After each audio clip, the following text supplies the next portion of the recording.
Welcome to the Take Your Apprenticeship podcast. The Take Your Place team is made up of 5 universities and 9 further education colleges from across the east of England. We are an impartial project dedicated to giving you the information you need, regardless of where you're applying to study. Since 2017, we have worked with over 30,000 students from 100 different schools, colleges and sixth forms, helping them to explore their options and discover their potential.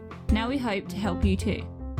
In this podcast series, we will explore all aspects of finding, applying for and succeeding in an apprenticeship. Through talking to experts and current apprentices from a variety of industries, we will help you explore your future apprenticeship options. Hello there, my name is Kit Rackley and my pronouns are they, them, and I am a neaco higher education champion for Take Your Place. Today we continue our series on the green sector, and I talk to 2 apprentices who work for EDF Energy in the nuclear energy sector.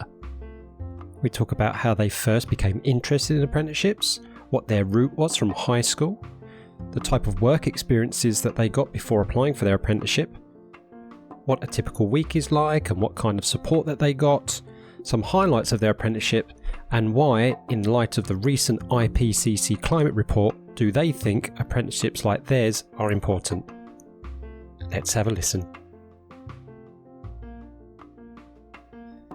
Hello everyone, and I am delighted to be joined by 2 wonderful young apprentices, Cerise and Poppy. Hello. Morning. Morning, thank you for having us. So if you 2 would like to introduce yourself and tell us a bit about the role that you do. Okay, so hello, I'm Poppy. I'm 21 and I'm just about to start my 4th year of the Nuclear Engineering Degree Apprenticeship with EDF Energy. And I work at the Sizewell B power station in Suffolk, which is next door to where Sizewell C is going to be built. So my name's Cerise, I'm also 21 and I'm do a degree apprenticeship with EDF Energy as well, but mine's the commercial apprenticeship, so I study quantity surveying and commercial management at the University of the West of England, but I'm on the Hinkley Point C plant, which is in Somerset, and it's going to be a replica station for Sizewell. That's fantastic. So already in just the first few minutes, we've already established that there are different roles and different jobs that you can do in this one sector. So that's brilliant to hear. So let's start by asking, why an apprenticeship? Why did you decide that an apprenticeship was right for you? I mean, Cerise, let's start with you. I mean, did you plan on doing an apprenticeship or did you fall into it? How did you come about doing an apprenticeship? I mean, to be fair, I knew that I didn't want to just go to university like straight. There was nothing I was like that caught my eye, like, yeah, I want to do, I don't know, like a psychology degree or something like that. I was a bit unsure. So I just kind of looked for different ways that I could get into uni and work. And yeah, an apprenticeship was the best option really. And I think even though I'm only 2 years in, it's definitely, I'm definitely glad that I chose this route. So yeah, that was it really. Nice. And what about you, Poppy? Yeah, so similar to Cerise, I didn't really fancy the idea of going to university and spending all my money. And then it was actually, I did a week at work experience at Sizewell, which I guess we'll talk about later. And it was mentioned to me that degree apprenticeships are a thing. And so then I started looking at those and here we are. And the word is in the title of your apprenticeship, isn't it? Degree. You're both doing degree level studies. Yeah. And that's an important point that you've made. You can get a degree without going to university. And what's also like incredible to me is like, you know, nuclear engineer, that's like up there with quote unquote rocket scientist or brain surgeon, isn't it? It's like, well, you've got to go to university to do those things, don't you? But no, actually you can go ahead and do that through an apprenticeship. And we're dispelling those myths that apprenticeships are soft options, aren't we? So Cerise and Poppy will tell you that they are most definitely not soft options. So Poppy, you already alluded to this, and that's work experience then. So did you do that in year 10? No, so I had the opportunity to do 2 lots of work experience. So in year 10, I actually went to Cambridge University to have a week in their biochemistry department. I did really enjoy myself, but it was one of those things where you come out of it and think, actually, that's not what I want to do. And, that's actually okay. You don't have to enjoy everything you try, even if you think you're going to enjoy it. And you shouldn't pretend either, because you could get stuck in there for the rest of your life and be doing something you don't want to do. So it was year 12 that I did my work experience at Sizewell. And I guess actually, sounds very cliche, that week kind of changed my life, because the apprentice coordinator said to me, "Oh, there's this thing called a degree apprenticeship. I think you should apply." And I didn't even know that degree apprenticeships were a thing. So once you do a lot of research about them, they're actually pretty amazing. Yeah, that's some really important advice there. Work experience can be used to figure out what you don't want to do as well as what you do want to do. Definitely. With regards to what you learned at school, did you do A-levels? Yeah, so straight from GCSEs, I stayed at the same school. It had a sixth form attached to it. And I did my A-levels in physics, chemistry and maths. So, Cerise, did you do work experience as well? And was it related or not related to what you do now? Yeah, no, so I did work experience as well. My work experience placements were very different to where I am now. So I've done a couple. So obviously we had some when we was in like secondary school and sixth form that you had to do. But I've done a placement with Guy's Hospital in London for a week. I did a placement with Kent Police for a week.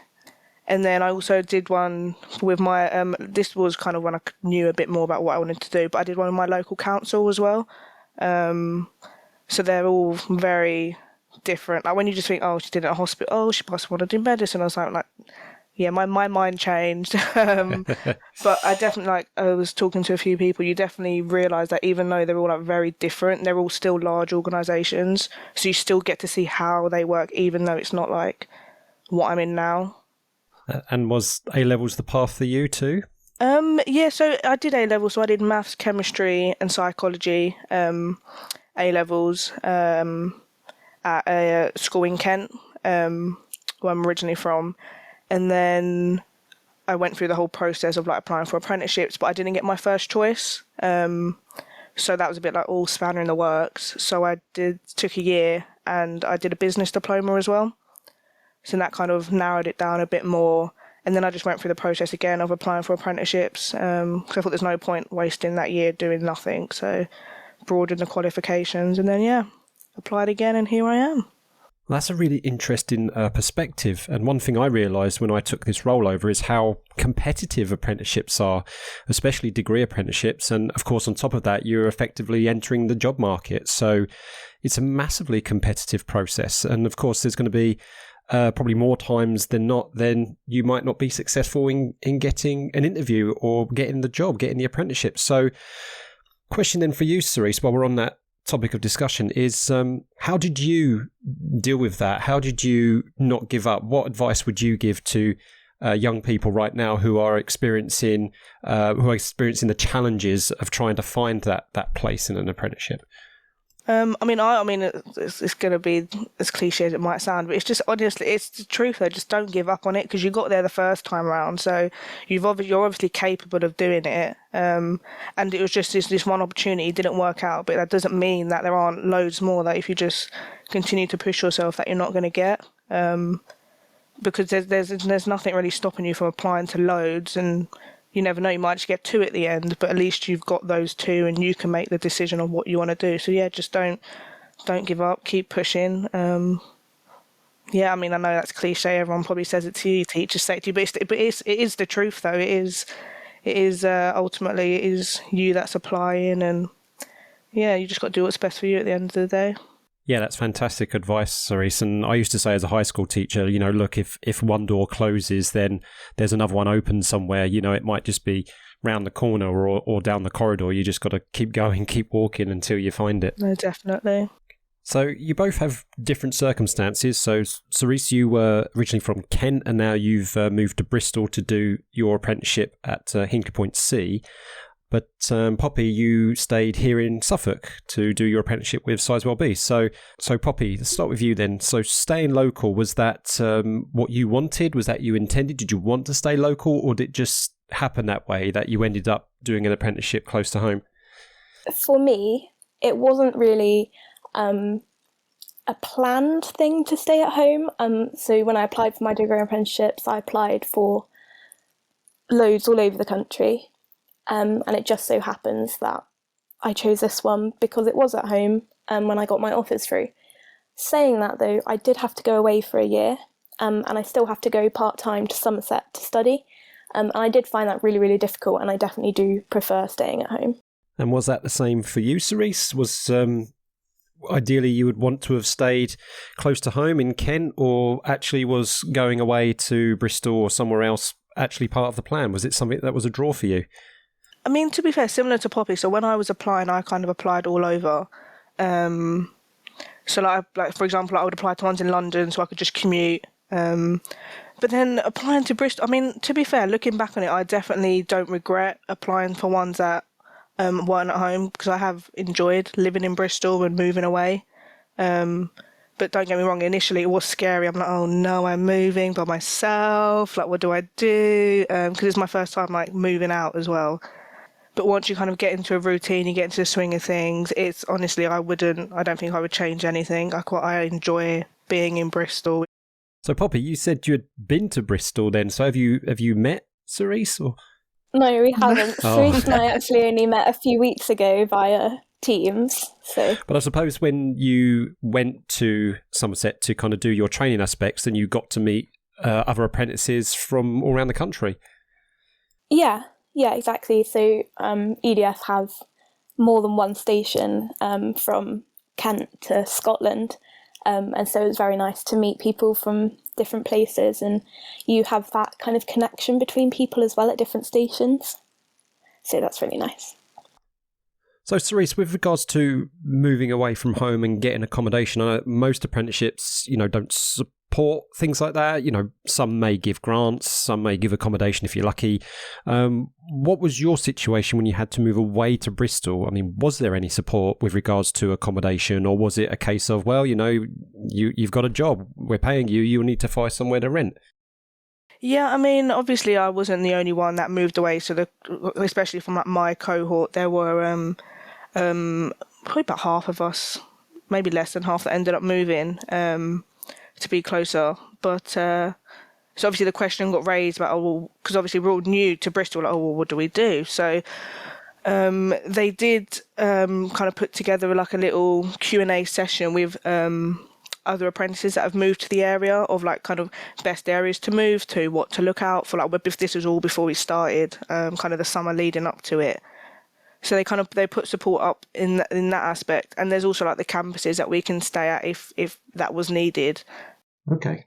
But for the most part, it was kind of talking to apprentices that have moved to Bristol as well, because obviously they've been there, they've done that, they know what they're doing. So talking to them, it was a bit more, you kind of put your ease, because like, oh no, it's fine. Like, even if you lived here, the office is only here, because when you're moving, you're like, okay, I need to plan everything to the detail. I need to be as close to the office as possible, this, that, and whatever. But they were like, they put you at ease, they answered all the questions and stuff. And then, yeah, I mean, I think that's the good thing about having older apprentices in the same kind of scheme as you. You can just talk to them and ask them whatever questions it's going to be.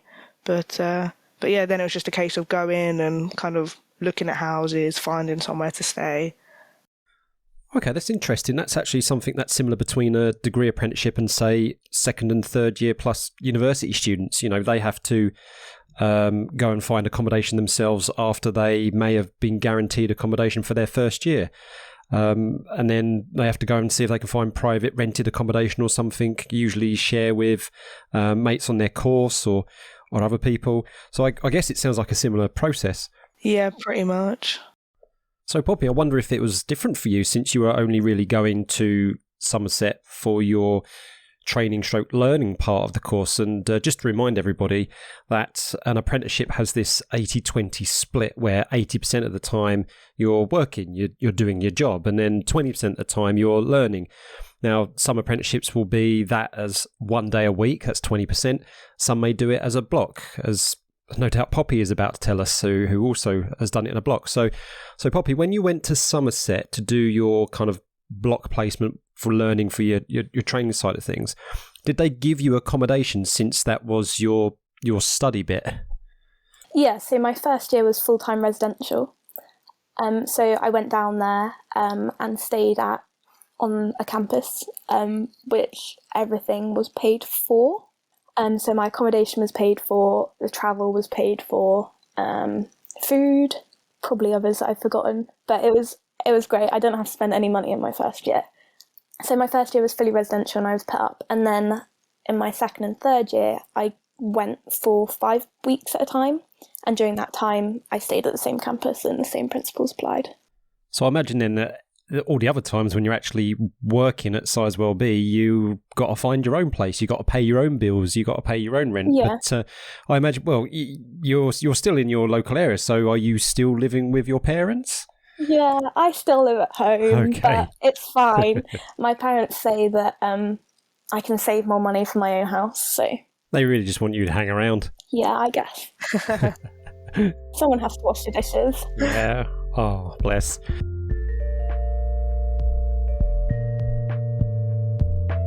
We'd like to take a break just to ask you to help us with some feedback. We aim to raise higher education aspirations in as many young people as possible, so your feedback will be welcome. To do this, at your own convenience, please visit tinyurl.com/tyapod. If you missed that, not to worry, you can find the link in the description. Thank you. Now back to the podcast. Well, actually, that leads us quite nicely onto what a typical week in your apprenticeship is like. So, Cerise, what goes on in a life for you at a week at work and on your apprenticeship? A typical week there's no such thing really. But the way my scheme is set up, so I have placements. So they can range from about 6 months to a year. And they're designed to help us tick off competencies that kind of go towards like our endpoint assessment. So I'll kind of just briefly over the placements I've had. So I've kind of looked at procurement, like reporting, contract delivery. So it's all very different. But like at the moment, for example, the team I'm in is a lot of contract management. So just like making sure that our supplier is adherent to the contract, and like deliverables are getting achieved on time, and just kind of supporting like the commercial manager and the project manager to ensure that everything's kind of going in the right direction, basically. So yeah, I mean, obviously there's going to be different, there might be issues or whatever it's going to be. So you just tackle them as they come or whatever it's going to be. So yeah, every week is different, basically. There's no week that's the same, and obviously that depends what team you're in as well and what they're focusing on or what that contract is. So yeah, all very different. I think here it's worth mentioning that that people listening, young people listening, have got to appreciate that, you know, jobs like yours, Cerise, are so important. They're no lesser than what Poppy does, you know, with nuclear engineering. And I know this from experience because when I finished being a high school teacher, I worked for the climate and energy sector, and my job was education and working with the science. But I could not do any of that if it wasn't for the project officers helping me out, that admin staff, the social media team, the people making all the connections with all the scientists and stuff like that. So it's like jobs like yours, Cerise, are like the oil that makes all the cogs move seamlessly, yeah, and all that kind of stuff. And Poppy, just because you're a nuclear engineer doesn't mean you don't have any paperwork. Oh, definitely. So a typical week, again, isn't really a thing, but we start our days with a setting to work brief, which on an operating station is really important because plant is changing all the time. And so we start the day with that and with a daily safety message, just to make ourselves aware of our surroundings and how we can keep ourselves safe and other people safe. Every day? You have that every day? Every day we have a different safety message. That's amazing. Yeah, it's really good to like get into the work spirit. Working from home is really difficult because I just rolled out of bed and I was at work, whereas having that brief kind of set you up for the day. So at the moment, Sizewell B are in a refuelling outage, which is where we turn the reactor off so that we can put more fuel in and do essential maintenance that we can't do at power. And so at the moment we're getting ready to return to service. So I'm doing a lot of testing for that, making sure the plant is safe for when we come back online. Right, okay. I'm learning something new as well. Even though I worked with scientists in the energy sector, I didn't realise you had to completely switch off the plant to do your maintenance. And, well, it kind of makes sense, really, now that I think about it. But I didn't realise that it was such of a process.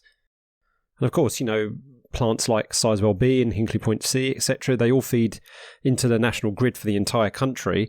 And what I do know from my old job is that, of course, you have to manage the amount of power that goes into the grid and, say, match it up with the demand. So you've got all this, what you call energy forecasting taking place, and stuff like when is there going to be peak power demand, for example, 5 o'clock in the afternoon when everybody gets home and puts the kettle on and puts on the oven to make tea and all that kind of stuff. So I'm guessing you work very, very close with colleagues, say, who will tell you when you can switch the plant off to do your maintenance, because you're certainly not going to want to do that during periods of high demand. No, exactly. We have to liaise with the national grid for how long we can stay off, when we're going to come back on. And well, there you go, everybody. I bet you didn't know that, eh? Right, okay. So obviously when you're training and you're learning and you've got a bit of a challenge, there's something come up that you're still learning about and you need kind of support, what kind of support do you both get? So, Cerise, you're tackling this part of the job, a new part of the job when you're in training. So do you have a mentor, what they like? Do you have someone to speak to? Do you go back and look at your notes from your classes, the lessons? What takes place? How do you get support? So I mean, we have a fair bit, to be fair. So obviously, I have my career manager, which was so that my scheme's 5 years long. So my career manager is follows me over that 5 years, tracks my progression, does all my yearly reviews, all that type of stuff. But obviously, they're also a commercial manager, so any questions I have in whatever placement I'm in, I can just go to them. So I have that. I also have a mentor. So all the kind of the key support roles I have, they're all in the commercial kind of sector in a way. They're all commercially based jobs that they have. So any query I have, I can either go to my career manager, my mentor, or, to be fair, just anyone that's in my direct team for the placement I'm in. Because even though, for example, each placement is new, you kind of get there, you're like, oh no, new team, I'm a bit scared, can I ask this, can I ask this? I've learned everyone is more than willing to answer your questions. They always say, I mean, even teachers say it or whatever, and everyone's like, oh no, they're just lying. But honestly, no question is a stupid question. Seriously, honestly. They're not lying, trust me.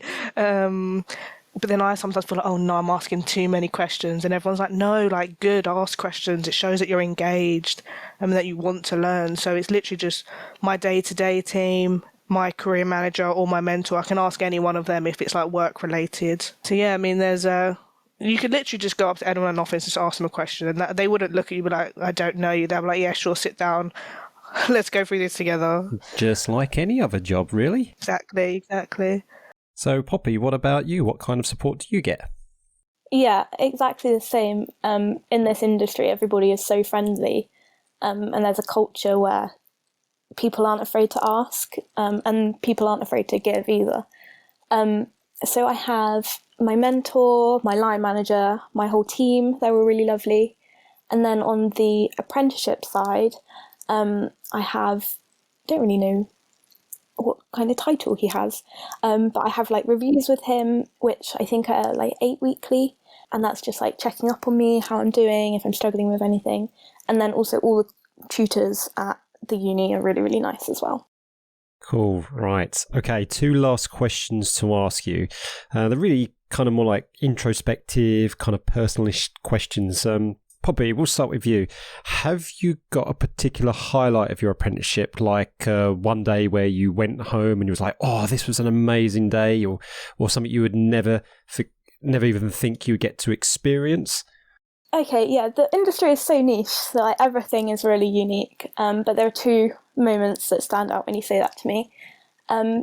So I don't know if you or your listeners can picture the big white dome on the Suffolk coast. And that is where the reactor is.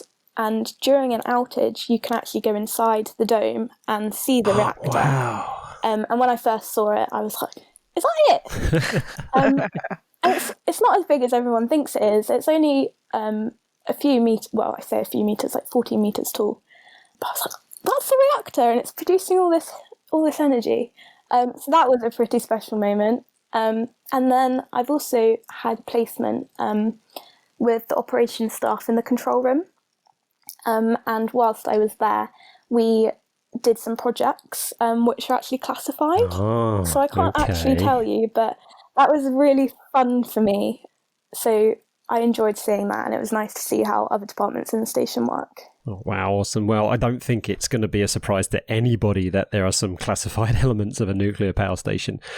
Right, okay, so since many of our audience are probably based in East Anglia, as that's where neaco operates, so next time you go to Southwold or maybe RSPB Minsmere and you look down the coast and you see a big white dome, that is Sizewell B, and soon there'll be Sizewell C there too. Right, okay, so Cerise, what is your memorable take so far? I mean, I don't really have like a specific experience or day that I was like, oh wow, but I mean, I've quite enjoyed like doing things that are outside of my day-to-day job that relate to like apprenticeships or just like kind of promoting them. So for example, so it was last year, so I got involved with it was like it's called like STEM mazing, so like STEM mazing, like it was an event for International Women's Day. So it was like a little media campaign, and it was women from all over in different backgrounds talking about kind of their job, like their highlights and why people should consider like STEM roles and bits and pieces like that. So getting involved in that. And then just like National Apprenticeship Week, I was involved in a couple of panels kind of talking about apprenticeships and why they're good, and like careers fairs and bits like that. And I know it's like, oh, they might seem a bit boring, but it's just like, I feel like I enjoyed that because I feel like when I was like the audience that they were all targeted to, I didn't really have that when I was going through this process. There's a lot of independent research for me, so it was quite nice to be able to be like, look, you have this option, you have this option, you have this route, you can do this, whatever it's going to be. So yeah, it was just nice to just be like, this is what I do, and this is what you can do if you want to do it as well. But yeah, it was just that's what I enjoy. Okay, so the final question for you both then. A few weeks ago, there was the release of the IPCC report, so that's the Intergovernmental Panel on Climate Change report. It was in the news a lot. It was the latest scientific evidence about how our climate is changing and the urgent need to do something about it. So in that respect then, why do you both think that apprenticeships like yours is so important with regards to dealing with the climate crisis? I mean, like you said earlier, the role that I do is it is key as well. So it does link everything in from all over, and like you said, you work with everyone on the project. So for me, I feel like the apprenticeship I'm in, even though you're not on site every day, you're still able to get like a hands-on experience to like see that you are making a change, because you are involved in the process of obviously the project and the construction and stuff. So I think that's the main reason I would say apprenticeships like mine are important, even though they're like, oh no, it's not an engineering one, or you're not on site all the time. Like I said, you're still vital to the process of it being constructed. And obviously, like as people may or may not know, HPC, the amount of CO2 that it's going to save is 9 million tonnes for every year it's in its operation, which is the 60-year span. This may be a well-known fact, I'm not sure. The nuclear industry has a slightly aging population. Is that right to say? An aging workforce. Yeah, that. We're getting to the point where the people with all the knowledge are wanting to retire, and so someone has to take on this knowledge to keep our plants running and to save all the emissions that would have been if the plant wasn't there. So I feel like that's how I contribute and why my apprenticeship is important. Absolutely. And in the last episode, we did acknowledge the fact that nuclear energy is a controversial issue, and it's up for a loaded debate. And in some respects, it's very valid that it is. But what I would strongly recommend to every listener is, do your independent research and listen to why those facts are important. And of course, if we're going to make the transition into renewables, which would be the ideal future, we've got to have a way of producing low carbon electricity if we want to continue using energy like we do today. So, and yeah, I really do like that point, Poppy. You said, we do need fresh, young apprenticeship blood, if you like, ideas, motivation to come into the industry, and to work with people who've got that experience, who've been here longer, to coach and to mentor, and it all comes around, and we need the young people to take industries like this forward if we're going to collectively solve issues like the climate crisis. Okay, well, this has been absolutely awesome, and I just want to say to you both, thank you so much for spending the time with me this morning, and I strongly believe that there's going to be plenty of young people listen to this that you have inspired, so thank you so much. Thank you for hosting us. I think we'll definitely both have a great time. Yeah, definitely. Thank you for having us.